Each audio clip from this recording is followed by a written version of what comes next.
So, the next thing to happen on AEW Dynamite, we get to the next match of the night, but before we talk about that match, we're going to talk about a segment that happened backstage. So, yeah, we see Dustin Rhodes, and he cuts a promo backstage talking about how MJF is here to see the devil now. So, yeah, that's what he was saying there. And then we get to the match, MJF versus Dustin Rhodes, a one-on-one. This match, it was a pretty good one. Dustin Rhodes trying to do everything that he could do to try to beat MJF. At one point, MJF actually was going after Dustin Rhodes' arm majority of the time in this match.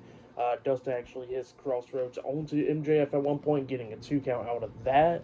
And then we see MJF going after that arm, and then he goes outside the ring, grabs a steel chair, puts it on Dustin Rhodes' arm. He climbs up the second turnbuckle, but then the referee pulls the steel chair off of Dustin's arm and then throws it out of the ring. And while the referee's dealing with that, we see Dustin hit the ropes, and MJF kind of like drops down on the second rope, really, and then Dustin kicks him right in the nuts, hitting a low blow onto him. And while the ref has back turn, he grabs MJF, and then he hits his finish move, the final cut, where he changed the name. I forgot what he changed the name to, but he hits the final cut. He pins him.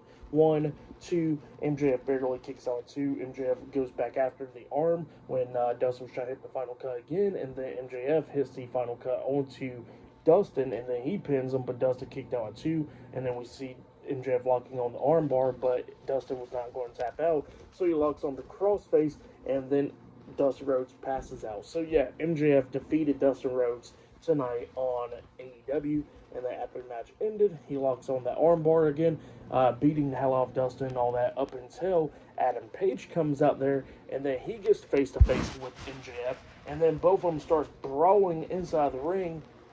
They start going outside the ring, going through the crowd and all that stuff, brawling, just going back and forth, and then a bunch of security guards had to pull them apart, and then they finally got them apart, and then Adam Page went backstage.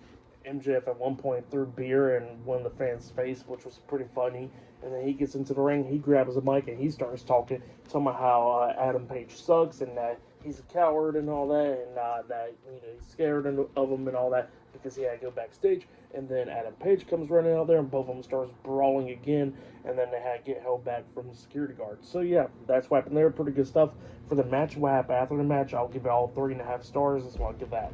But yeah, that's what happened there. Pretty good stuff. But yeah, I'll see you guys later until the next thing that happens on AEW Dynamite. I'll see you guys later. Until then.